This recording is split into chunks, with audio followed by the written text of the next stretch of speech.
और आपका और आपके समस्त परिवार का मेरे चैनल में स्वागत है। आज पापा कुशा एकादशी है, पाप मुक्त करने वाली एकादशी है। आश्विन मास की शुक्ल पक्ष की एकादशी है। तो आज हम सरल तरीके से आपको पापा कुशा एकादशी बताएंगे। हर महीने एकादशी आती, दो एकादशी आती, शुक्ल पक्ष की और कृष्ण पक्ष की। तो बहुत सरल तरीके से गृहस्थी के साथ कैसे आप एकादशी की पूजा करेंगे। शुक्रवार की एकादशी है ये। पहले हम पाटे को जल से साफ करेंगे। हाँ, उसके बाद इसके ऊपर पीला कपड़ा बिछाएंगे। पर मैंने पीला कपड़ा बिछा दिया है। अब इसके ऊपर हम विष्णु जी और लक्ष्मी जी की फोटो को विराजमान करेंगे और सरल तरीके से पापा कुशा एकादशी की पूजा आरंभ करेंगे। अपने घर जो मंदिर के जो गणेश जी हैं उनका स्मरण करके आपको अलग से गणेश जी बिठाने की जरूरत है चौकी में। वक्रतुंड महाकाय सूर्यकोटि समप्रभा निर्विघ्नं कुर्मदेव सर्वकार्येषु सर्वदा। गणेश जी का नाम लेकर पापा कुशा एकादशी की पूजा आरंभ करेंगे। हाथ में पुष्प लेंगे, संकल्प करेंगे कि अब मैं पापा कुशा एकादशी की पूजा कर रही हूँ। अपना गोत्र बोलेंगे। अगर विवाहित है तो पति का गोत्र, अगर विवाहित नहीं है तो पिताजी गोत्र बोल के पुष्प नारायण और लक्ष्मी जी के चरण में अर्पित करेंगे और आज की एकादशी की पूजा आरंभ करेंगे। ही गणेशाय नमः। हाथ में तिल लेंगे और संकल्प करके तिल छिटकेंगे। तिल छिटा जाता है, चावल निषिद्ध होते हैं एकादशी में। बहुत महत्वपूर्ण एकादशी। इस एकादशी की पूजा करने से आपके समस्त पाप धुल जाते। चंदन लगाएंगे, ये लाल चंदन है तो माँ को भी आप लगा सकते हो। सफ़ेद चंदन माँ को नहीं लगाया जाता। माँ को, लक्ष्मी माता को सिंदूर चढ़ाएंगे। माँ सौभाग्यवती है।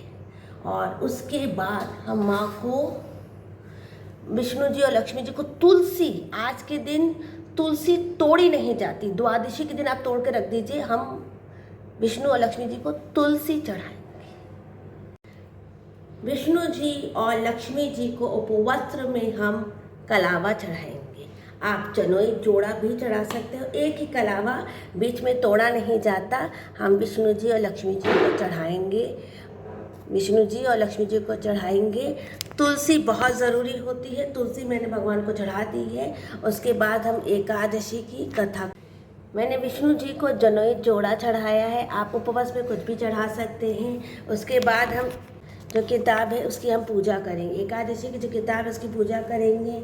उस पर हम कंकु लगाएंगे, हल्दी छीटेंगे, कंकु लगाएंगे और इस पर जो तुलसी हमने चढ़ाई है थोड़ी सी, ये तुलसी भी चढ़ाएंगे एकादशी की किताब के ऊपर।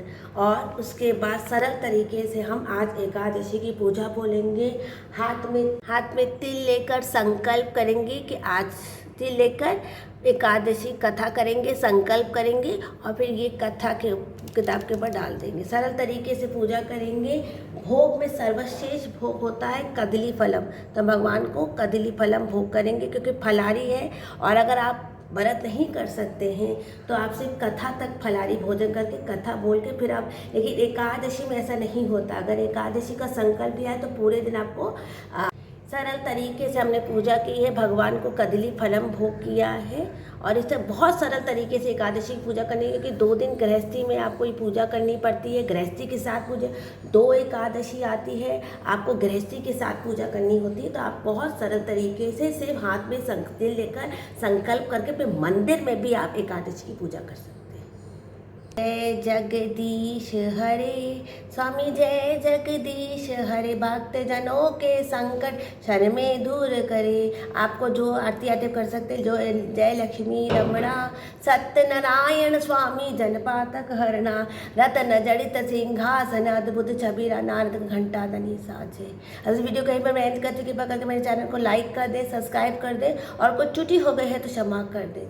बोलो एकादशी की जय, बोलो विष्णु जी की जय, बोलो लक्ष्मी जी की जय। राधे राधे। जय श्री कृष्ण। राधे राधे।